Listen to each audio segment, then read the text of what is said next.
তাহলে আমি রাতের বেলা ডাকলাম, সে চলে আসলো আমার বাড়িতে। আসার পর ওরে আমি সবকিছু বললাম যে দেখো, তুমি ছোঁয়ার পর থেকে, কিস করার পর থেকে আমার কোনো রকম কিছু ভালো লাগে না। তুমি আমার কাছে আসো, আমার একটু সময় দাও। ওরও আমার কাছে আসে, আমার সময় দেয়। শারীরিক সম্পর্ক চাহিদা মেটায়। আমি বিয়ের আগে, আমার তো বিয়ে হয় না, আমি জানতাম না। আমার কাছে এত মজা পাইছি, আমি এত শান্তি পাইছি, না জানি আমি ভাবতে পারি না যে এটার মধ্যে এত শান্তি, এত মজা আর এত একটা আনন্দ পাইমু আমি কখনো ভাবে দেখি নাই। পরে এইভাবে আমরা মাঝে মাঝে এরকম দেখা করি বাড়িতে, মানে এইভাবে ও আসে যখন কেউ থাকে না। তারপর তো আমি একা রুমে ঘুমাই, আর মা বাবা থাকলে আসলেও তো সমস্যা নেই। ও আসে মাঝে মাঝে, এইভাবে আসে যায় আসে যায়, আমার কাছে অনেক মজা লাগে।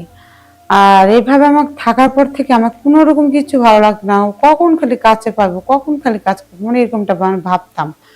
আর এত যে একটা সুখ শান্তি, মানে কাজেও মন বসে না, পড়তে গেলে পড়াতেও মন বসে না, মানে কোনো রকম কোনোটাই ভালো লাগে না। আসসালামু আলাইকুম, আমি সাবিনা, আমার বাড়ি টাঙ্গাইলে। তো আমি একটা গ্রামের সহজ সরল একটা মেয়ে।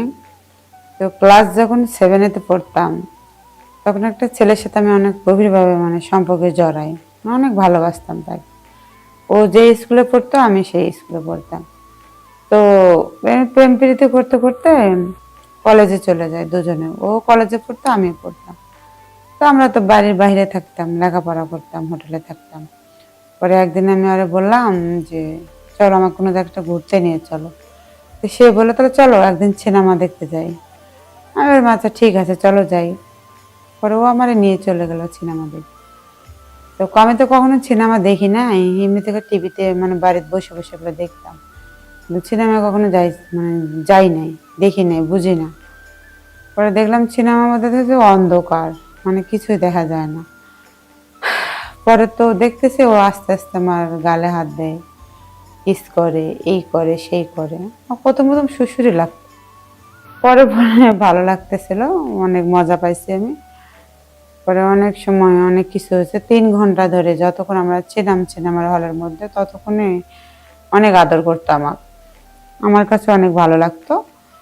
তো সিনেমা শেষ হওয়ার পর আমরা বাড়িতে চলে আসি। আসার পর আমার কোনো রকম কিছু ভালো লাগতো না। আমি ভাবতাম যে এতদিন ধরে সম্পর্ক করি, কোনোদিন ও আমাকে ছুঁয়েও দেখে নাই।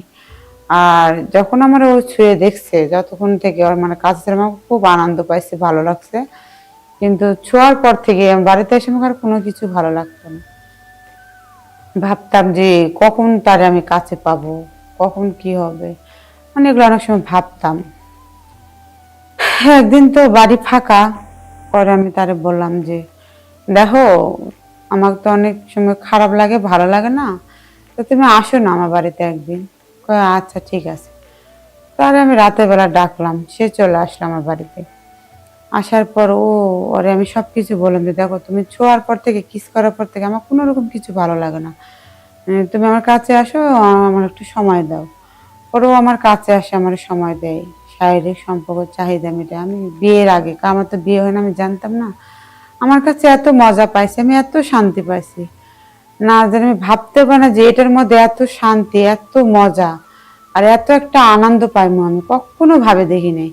পরে এইভাবে আমরা মাঝে মাঝে এরকম দেখা করি বাড়িতে, মানে এইভাবে ও আসে যখন কেউ থাকে না। তারপর তো আমি একা রুমে ঘুমাই, আর মা বাবা থাকলে আসলেও তো সমস্যা নেই। ও আসে মাঝে মাঝে, এইভাবে আসে যায় আসে যায়, আমার কাছে অনেক মজা লাগে। আর এইভাবে আমার থাকার পর থেকে আমার কোনো রকম কিছু ভালো লাগতো না। কখন খালি কাছে পাবো, কখন খালি কাজ করবো, মানে এরকমটা আমি ভাবতাম। আর এত যে একটা সুখ শান্তি, মানে কাজেও মন বসে না, পড়তে গেলে পড়াতেও মন বসে না, মানে কোনো রকম কোনোটাই ভালো লাগে না। কবে ও আমার কাছে আসবে, কবে আমার কাছে আসবে। একদিন এইভাবে দেখতে দেখতে অনেক দিন হয়ে যায়।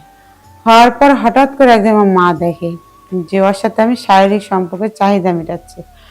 পরে মা দেখার পর আমাকে বলে, বিয়ের আগে তুমি এগুলা করো তার সাথে, আর এগুলো পাড়া প্রতিবেশী জানলে তোমার মান সম্মান থাকবো না আমার থাকবো, তুমি এগুলো করো কিভাবে, মানে অনেক বকাঝকা করে। মা না, মা কখনো চাইবে যে আমার মেয়ে নষ্ট হয়ে যাক? মা বাবা কখনো চায় না। মা বাবা সন্তানের ভালোটাই চায়, কখনো খারাপটা চায় না। অনেক বকাঝকা করে মা আমারে। পরে আমি তো মায়ের কাছে কিছু বলতে পারি না যে আমি ভালোবাসি, এই সেই কোনো কিছু বলতে পারি না। পরে মা বকাঝকার পর আমি এভাবে চুপচাপ থাকি। তারে বলি যে শোনো, বাড়িতে আর এভাবে দেখা করা যাবে না, যদি আমাকে দেখা করা লাগে বাড়ির বাইরে করব। পরে মা আস্তে আস্তে জানতে পারে তার সাথে আমি মানে সম্পর্ক করি, প্রেম করি। আর আমার বাড়িতে এটা কখনো মানবেও না। পরে আস্তে আস্তে মা করছে কি, আমার আর এক জায়গায় মানে বিয়ের ঘর থেকে পরে মা কয় যে তোরে আমি বিয়ে দিয়ে দিব, তুই ওই ছেলেরা মানে সবটাই তুই ভুলে যাবি, আর এইসব বিষয় যেগুলো তুই পড়ছো সব কথাই ভুলে যাবি। তা আমি তো আর ওই জায়গায় করার কিছু ছিল না। আমি তো জোর গলা বলতেও পারি না যে আমি না বিয়ে করব না, কারণ ওকে আমি ভালোবাসি, ওর সাথে আমি সবকিছু করছি। বেশি কথা না বলে করার কিছু ছিল না, আমার পথ ছিল না। আমি তারে বললাম যে দেখো, মা বাবা যখন বিয়ে ঠিক করছে আমি অন্য জায়গায় বিয়ে হই। আর মাঝে মাঝে কোনোদিন দেখা হয়, এইভাবে আমরা মানে স্বাভাবিক এইভাবে সম্পর্কটা সারা জীবন রাখবো, সমস্যা নেই। তুমি বিয়ে করে সংসার করো, আমি বিয়ে করে সংসার করি। শেষে আমার বাবা মা আর এক জায়গায় বিয়ে দিয়ে দেয়, কিন্তু আমার মনের কষ্ট, আমার ভালোবাসার মানুষটার আমি পাইলাম না। আল্লাহ হাফিজ, আপনারা ভালো থাকবেন। এই পর্যন্ত আমার এই গল্প থাক।